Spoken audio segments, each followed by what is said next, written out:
very important to make sure that your camera flash goes off, for the very good reason that little penguins have extremely sensitive eyesight, much like nocturnal species. Just another thing, I do realise that it is fairly hot today and pretty crowded in here. So if anybody does feel a little bit overheated or faint throughout my speech, please feel free to leave and come back in whenever you feel the need. Another thing is that our power has been a little bit funny today. It's been on and off, so hopefully my microphone does last me my whole speech. Apologies in advance if it does turn off though, I'll just increase my voice. Now, out of our 10 little penguins in here, 7 were rescued, 3 were actually born within the facility, all of which, however, have been deemed unsuitable to be released. Now, for this reason, they have been in care for a number of years and will remain simply because they won't be able to survive out in the wild. In saying that, they are very spoilt little penguins. They get fed 3 times a day and can eat as much or as little as they would like. Now, on the menu, I have a bucket full of fish, some fairly small fish actually, small schooling fish. Now, frogmouth pilchards and some whitebait. Little penguins do commonly feed on these small schooling fish around the calm waters of the marine park. Now, this is one of the reasons why they are so prominent within the area. Now, in saying that, little penguins are actually native to Australia. They can be found as far north as Fremantle, right on the southern coast, through to Tasmania and also in New Zealand. On this island, however, we've actually got the largest breeding colony of little penguins in WA. That's a nice little meeting, hey? I'll just introduce you all. This is Sassy. He was actually born in the facility. So he's about 8 years old, and he is one of my extremely spoiled little penguins that gets fed at the bucket from me. So he wasn't just coming up to greet me, he actually just likes me for the fish.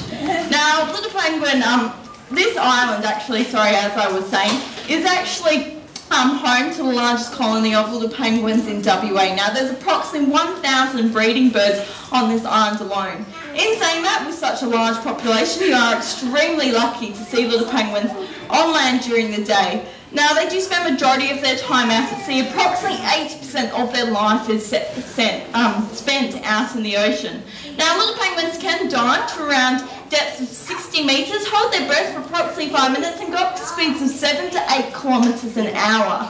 They usually leave for the water just before the sun rises and return after the sun sets. So they do stay on land, however, at night. Now, the 2 main reasons that they are on land during the day is their breeding and molting seasons. Now, they breed June through to November and will lay approximately 3 clutches of eggs consisting of 2 eggs each. One egg is usually hatched around 2 to 3 days before the other one, ensuring that that one has actually got more of a likelihood to survive. Now, little penguins' eggs are, as you can imagine, extremely small. They're actually about the same size as a chicken egg, however. Small, white, round eggs. And also, if you can imagine, they have extremely small chicks. Now, 2 little penguin chicks could actually comfortably fit in one hand. They are covered in a big brown fluffy down, and shortly after they have hatched, they will lose this fluffy down and turn into these beautifully waterproof blue and white feathers, which enables them to go out into the water. Now, in talking about their size, little penguins are called little penguins for the very good reason that they don't grow any taller than 30 to 40 centimetres. So these little penguins that you're looking at are all fully grown little penguins. Now, they do have a couple of other common names, these being little blue penguin and fairy penguin. Their scientific name is Eudiptera minor, which is from the Greek for good little divers. And as you can see, they are amazing marine birds. Now, I will introduce you to a couple of our other little penguins since I've got them out at the moment. This little one that's on my very left over there, he is a particularly special little penguin since he is actually one of our newest additions.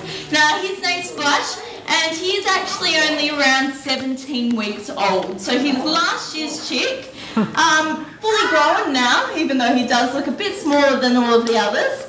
However, just a perfect example of an older new chick. Now, the one that did just hop up before and looked like he was doing a little bit of a yawn is actually Lou. If he does pop up a bit later, I'm pointing him out again. Lou is particularly special because he's the opposite to Splash. He is actually our oldest little penguin. Now, the usual lifespan of a little penguin is 10 to 12 years. Lou is very special for the reason that he is actually 19 years old. Now, this is approximately equivalent to an 85, 90-year-old human. So he is doing extremely well. There he is, right there. Now, in captivity, they have known to live to around 20, 21 years. So obviously captivity does actually, he knows I'm talking about him now, this is Lou. Captivity does actually lengthen the lifespan. Now, if she hops up a little bit later, the one that's right in the middle there, snorkeling around, that is actually our only female. So yes, we do have 9 boys, 1 girl, lucky thing. Her name is Jerry. She is actually a bucket feeder, a reason why she is just snorkeling around in the water at the moment. If Jerry does hop up a bit later, I will also point her out. Because there is a little bit of difference between her and our male little penguins. Now, the best indicator between male and female little penguins is their size.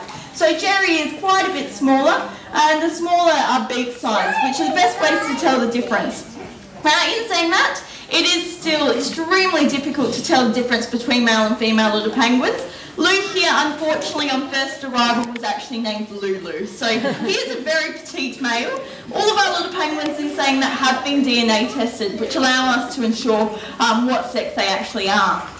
Now, the other reason little penguins come up onto land, and this ended a number of months ago, is their molting season. Now, this runs December through to January, and it is actually the most stressful period of time for little penguins. Molting basically is when they lose all of their older feathers and regrow a new set. Now, little penguins do this within a 2 to 3 week period of time. And it's stressful for the reason that if a molting little penguin was to go into the water, they actually risk becoming waterlogged and drowning. So little penguins can't go swimming for 2 to 3 weeks. Now, as a result, they also can't feed over this period of time. A reason why it is so stressful, the other reason why it's so stressful is because it's the hottest period of the Australian year. Now, this is Jerry. They're all coming up in perfect timing here. Now, so it is extremely stressful for little penguins, and as a result of not being able to feed over this period of time, they require to gain double their weight over their molting season. So they'll go from 1 to 1.5 kilos to over 2 kilos in weight. If you can imagine, they do actually look absolutely hilarious during their molting season. They don't increase in height, just in width, so they go from extremely small to very round and fat, and also very fluffy. They actually have around 10,000 feathers on their body, so losing this dense amount of feathers also makes it extremely hot for them, and as you can imagine, a lot bigger during this period of time. Now, just another example of how much a little penguin can consume over their molting season. On average, our little penguins will eat approximately 40 fish a day. One of our little penguins a number of years ago actually managed to consume 250 fish in 4 hours. So they can eat phenomenal amounts of fish over their molting season, mainly for the reason that it is just a stressful period of time for little penguins. Now, talking about stresses, little penguins do also have a number of other predators. As you can imagine, sharks and fur seals are their largest ones out in the ocean. Unfortunately, however, their biggest impacts are actually humans. Now, it's not a rare occurrence to see a little penguin come up onto the mainland or here that has been hit by a boat or its propeller. As you can see with our little penguins in the water at the moment, they are spending the majority of their time on the top of the water column, which as a result makes them particularly vulnerable to boats. Now, on the mainland, it's usually cats, dogs, foxes, the reason why most little penguins will come onto offshore islands to molt and breed. Now, little penguins are also extremely specialised. Their closest relative is the albatross, but these guys don't require any fresh water supply at all. They can purely survive on salt water. So our pool in here is actually salt water. It's emptied and refilled every morning for our little penguins. This is Lou again. You're a bit hungry today. So it's emptied and refilled every morning for our little penguins. And basically their salt glands just allow them to drink all of the salt water without it affecting their body. So if you watch the little penguins that are in the water at the moment, you might actually notice them coming up and sneezing fairly often. Now, what they're actually doing is simply excreting any of the excess salt that they've swallowed through their nares, or what we call nostrils. Now, another interesting fact about little penguins is that they are polyphasic. Now, polyphasic means many phases. They only sleep at approximately 4 minutes at a time. So this does build up to be around 8 hours overall. However, it allows them to stay active throughout the day and night. So as I said earlier, they spend the majority of the day out foraging for fish, they can actually spend up to a week out at sea as a result of their thick down. It basically acts as an insulator for them. Now at night they'll come back onto land to build their nest. If you haven't gone for a walk around the island, I definitely recommend it. Keep a really good eye out for their nests in saying that. Now they use the vegetation around on the island basically to build burrows. They are naturally burrowing birds, however for the most part this island is sand dunes, so it does make it particularly difficult to build burrows on the island as they risk the sand collapsing in on them.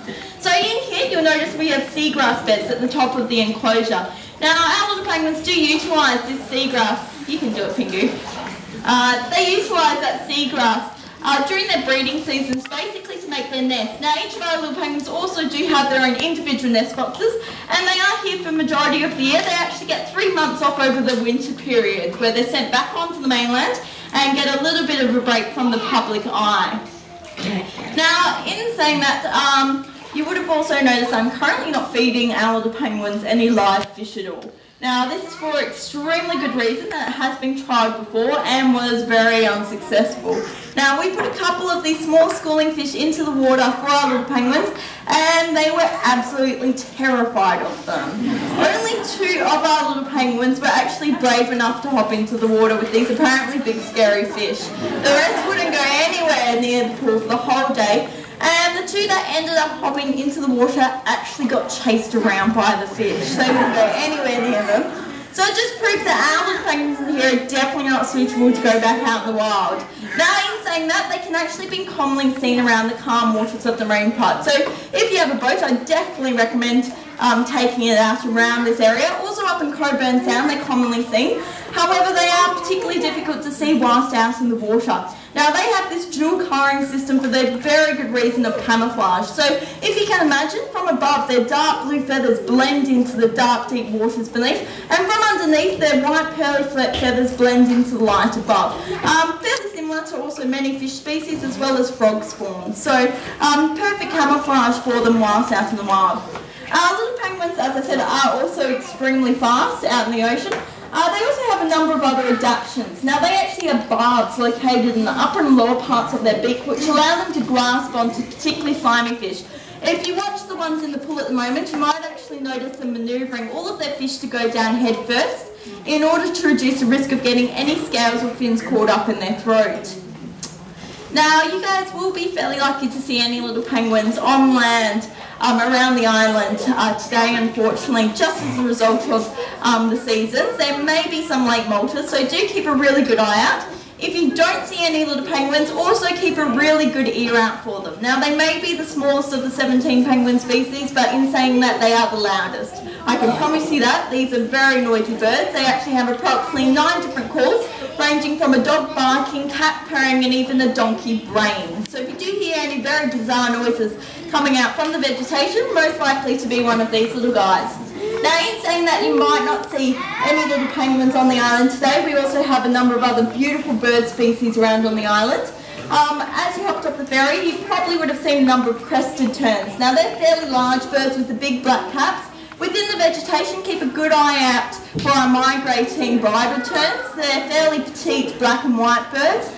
We have pelican rookeries on either side of the island, and around on the park area there you see a number of buff-banded rails running around, as well as king skinks. So keep a good eye out for them.